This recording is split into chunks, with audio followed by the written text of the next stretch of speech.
जय माँ इंद्राक्षी, जय अम्बे। इंद्राक्षी धाम में दर्शकों, आप सभी का हम हार्दिक स्वागत करते हैं।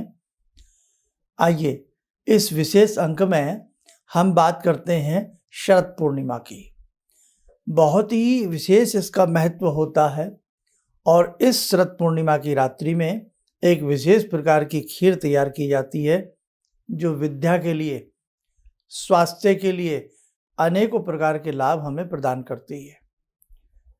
जिस घर में तनाव रहता हो, हर समय जिस घर में कलह क्लेश बनी रहती हो, भगवती लक्ष्मी की कृपा ना हो, उन्हें शरद पूर्णिमा की रात्रि में विशेष खीर बना करके अपने घर के सभी सदस्यों को देनी चाहिए। क्या है शरद पूर्णिमा का महात्म्य और हमें चंद्र भगवान की पूजा कैसे करनी है, सारी चीजें इस अंक में आपको जानने को मिलने वाली हैं। आइए पहले आज का हम पंचांग देख लें। 7 अक्टूबर सन 2022, दिन शुक्रवार, आश्विन मास, शुक्ल पक्ष, संवत 2079, तिथि द्वादशी, नक्षत्र सतभिषा, राहु काल 10:30 से 12, दिशा सूल पश्चिम दिशा। शरद पूर्णिमा 9 अक्टूबर की है, दिन रविवार का है और सूर्य के दिन में चंद्र की रात्रि में पूजा अत्यधिक वैसे भी शुभ होती है।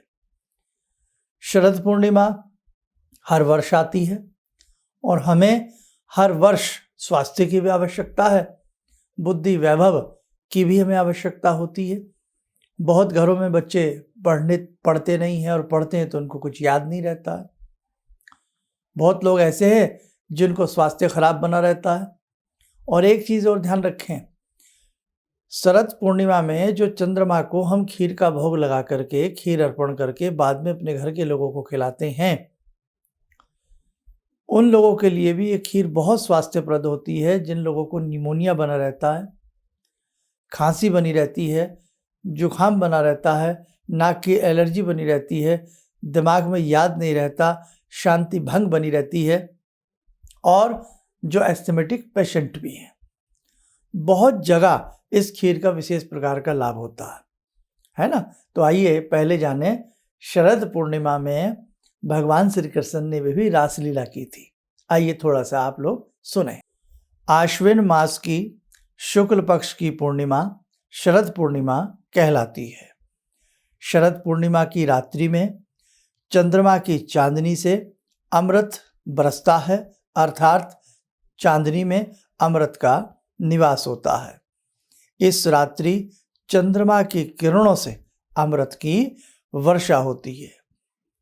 भगवान श्री कृष्ण ने इसी तिथि को रासलीला की थी, इसलिए ब्रज में इसे रासोत्सव या कौमुदी महोत्सव के रूप में विशेष उत्साह से मनाया जाता है। भगवान श्री कृष्ण ने भी जिस रात्रि में विशेष रासलीला की हो, उत्सव रहा हो, आज भी ब्रज में विशेष प्रकार से इस रात्रि की मान्यता है और शास्त्रों में तो प्राचीन काल से इस रात्रि की विशेषता है। अमृत चंद्रमा से वास्तव में बरसता है। फलों में रस उत्पन्न होना, औषधियों में रस बनना और औषधियों की गुणवत्ता बनी रहना, यह चंद्र के कारण होता है। चंद्रमा मन सो आ जाए, चंद्रमा मन के भी पर्यायवाची हैं, स्वामी हैं। दिमाग की शांति को बनाने वाले चंद्रमा हैं। तो हमें 9 तारीख को, 9 अक्टूबर को एक विशेष मंत्र भी पढ़ना है, वो भी अभी नोट करा देता हूँ। और इस रात्रि में हमें विशेष चंद्रमा का पूजन करना है। बहुत सारी चीजें उससे आपकी ठीक होंगी। आप सुनो कैसे। रात्रि से पहले ही, सूर्य छिपने से पहले ही चाहे आप थोड़ी सी खीर तैयार कर लें। और देखो भाई, माँ तो सबको याद आती है। हमारी माता जी तो, जिसे आप चिवड़ा कहते हैं, जिसे आप पोहा कहते हैं, है ना, तो अब तो पैकेटों में आता है, पहले तो सब खुला मिलता था दुकानदार के यहाँ से। तो माता जी चावल ना डाल करके चिवड़े को उसमें दूध में, कच्चे दूध में डाल दिया करती थी। अगर दूध आपके यहाँ सही मिलता है तो कच्चे दूध में ही उसको डाल दें और चांद की रोशनी में उसको 9 अक्टूबर को कहीं ऐसी जगह हैंग करें जो चांद की रोशनी उस पर पड़ती रहे। अब जिनके यहाँ बिल्कुल भी चांद की रोशनी नहीं आती है, तो फिर भावना के साथ खीर बना करके कहीं भी आप अपने जिधर सड़क का हिस्सा होता है या कहीं भी, भाई भावना है, फिर तो भावना के साथ उसे पूजा के स्थल में भी आप रख सकते हैं जहाँ आप पूजा पाठ करते हैं। दूध यदि आपके यहाँ सही नहीं मिलता है और ये पैकेट के ही दूध मिलते हैं, फिर तो आपकी मजबूरी है, फिर तो आप बाकायदा उसको चाहे चावल की खीर बनाएं या इसकी पोहे की चिवड़े की खीर बना लें। उसमें खीर बनाने की आवश्यकता नहीं है।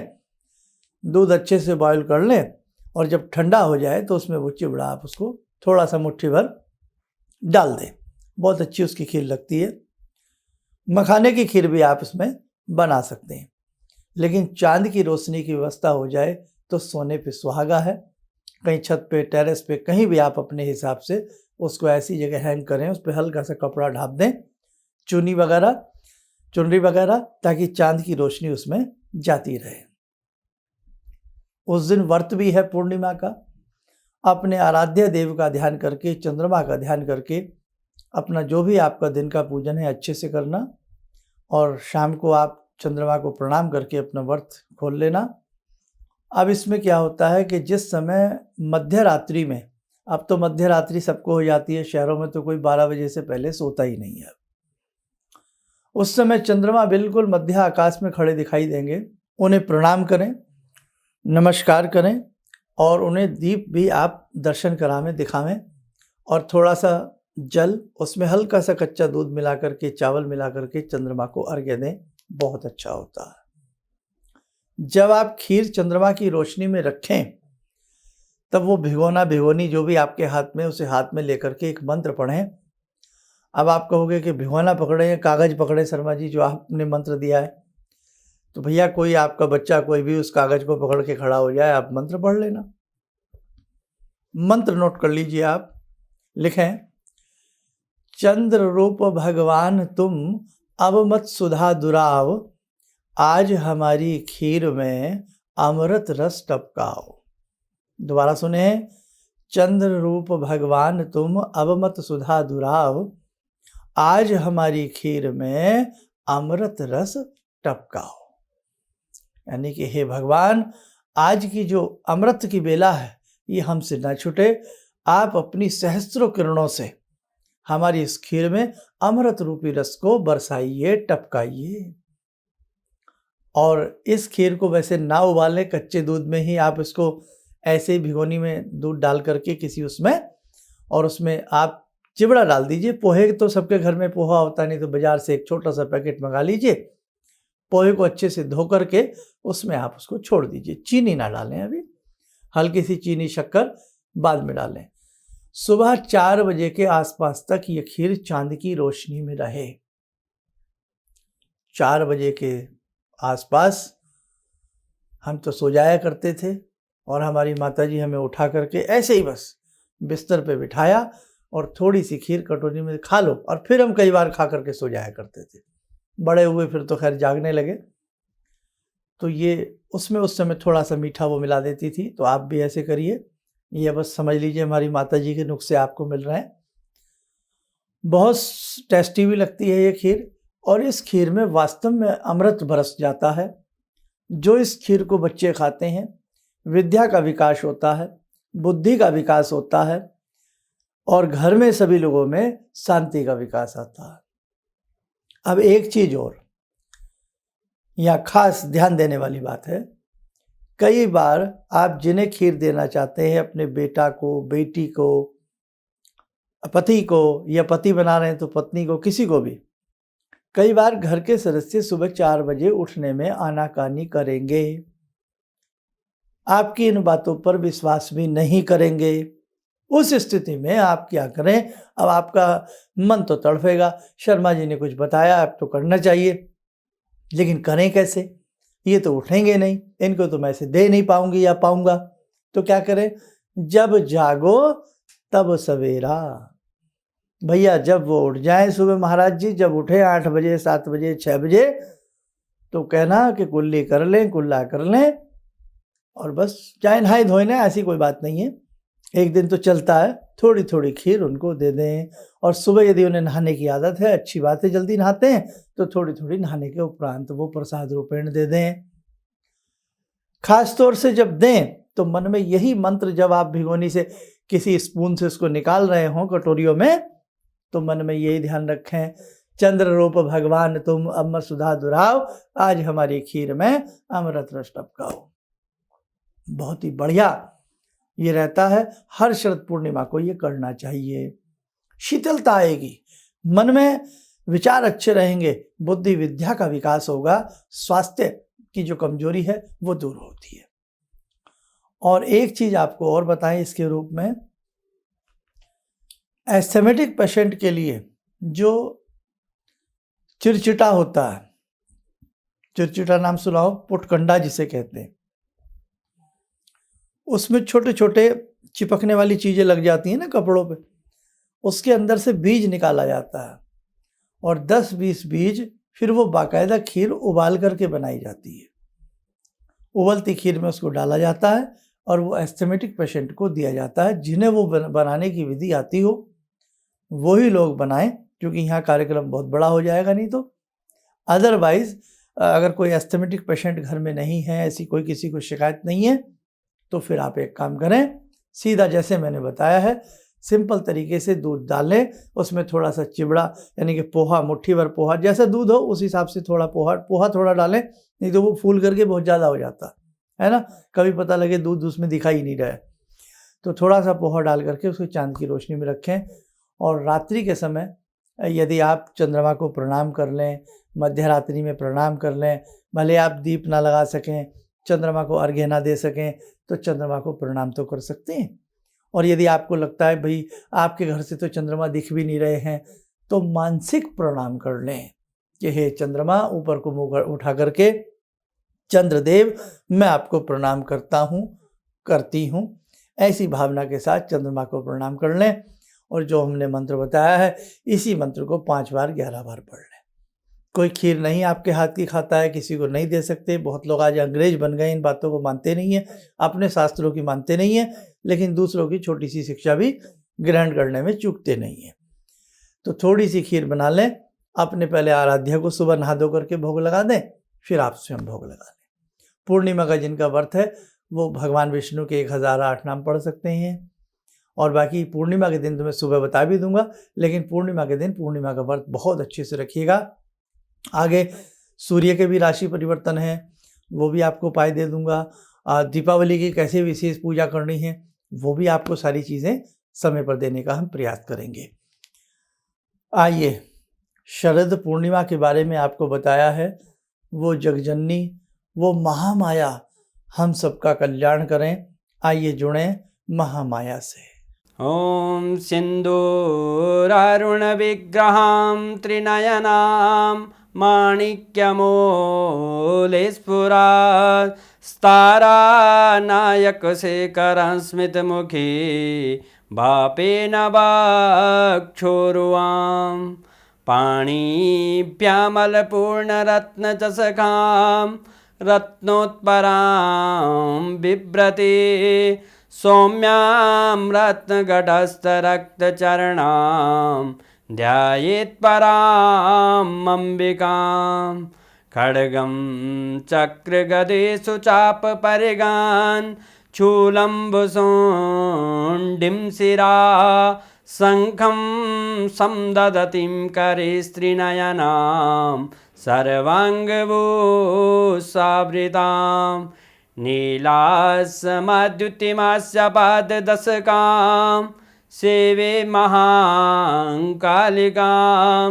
यामास्तो स्वपितैहरो कमलजो हन्तुं मधुं कैटवं विद्युद्दामसमप्रभां मृगपते स्कन्दस्थितां भीषणां कन्या विहकरवालखेटविलसा धस्ताविरासेवितां हस्तैश्चक्रगदाशिखेटविशिखां चापं गुणं तर्जनीं विप्राणामलिलात्मिकां शशिधरां दुर्गां त्रिनेत्रां भजे। कवच बना लें, ध्यान करें, हे भगवती आपकी कृपा सदैव हम पर बरसती रहे।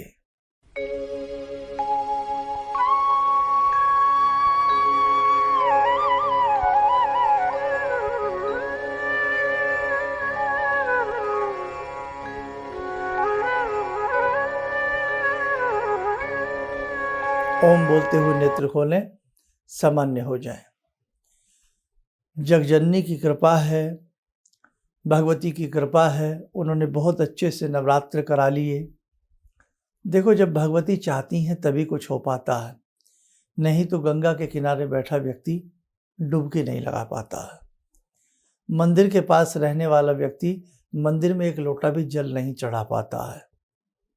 और जब मन चंगा हो, कटौती बिच गंगा हो, तो भगवती बहुत कुछ करा लेती है। इसीलिए ध्यान रखना, ये 30 त्योहार बहुत सोच समझ करके हमारे ऋषियों ने बनाए हैं। इनसे कदापि जी ना चुराना, जितना आपसे बन सके उतना आप सब करने का प्रयास करना। ये पूरा महीना बहुत 30 त्योहारों से ओतप्रोत है। आपका मन कितना भी दुखी हो, आपका मन कितना भी अशांत हो, आप कितने भी अभाव में हो, लेकिन भगवान के लिए आपसे जैसा बन पड़े, समय तो सबके पास है ही, 56 भोग ना सही, लेकिन समय तो सबके पास है ना। तो थोड़ा थोड़ा समय भगवान की साधना में जरूर दे लेना। और ये दीपावली का तक का समय बहुत ही खास है, विशेष है, इसलिए भगवान से जुड़े रहना। जिंदगी में आपके बदलाव जरूर आएगा, भगवती आपको खुशियाँ जरूर प्रदान करेंगी। आज भले ही आपकी चीज़ें आपके हिसाब से नहीं हो पा रही हैं, लेकिन आने वाला कल आपका ज़रूर होगा। आप स्वस्थ रहें, सुखी रहें, इन्हीं शुभकामनाओं के साथ हम अपनी वाणी को विराम देते हैं। जय जय अम्बे। भगवान से जुड़ो, और भगवान से जुड़ने का जरिया आपने बताया, बहुत अच्छा लगा, बहुत धन्यवाद। और सनातन धर्म को जिंदा रखने के लिए आप जो प्रयास कर रहे हैं बहुत सराहनीय है। हम लोग को मौका मिला है, हम लोग भाग्यशाली हैं जो आपके करीब आने का हम लोग को मौका मिला है। किसी भी समस्या के समाधान के लिए मिले प्रसिद्ध हस्तरेखा एवं वास्तु विशेषज्ञ प्रोफेसर धर्मेंद्र शर्मा जी से। नोट: शिविर में भाग लेने हेतु एवं व्यक्तिगत रूप से मिलने के लिए कॉल करने का समय सुबह 10 बजे से शाम 6 बजे तक। हमारे विभिन्न ज्ञानवर्धक कार्यक्रम देखने के लिए आप हमें अभी सब्सक्राइब करें, बेल आइकन को प्रेस करें ताकि आप देख सकें हमारा कार्यक्रम सबसे पहले। और अधिक जानकारी के लिए फेसबुक पेज को लाइक करना न भूलें।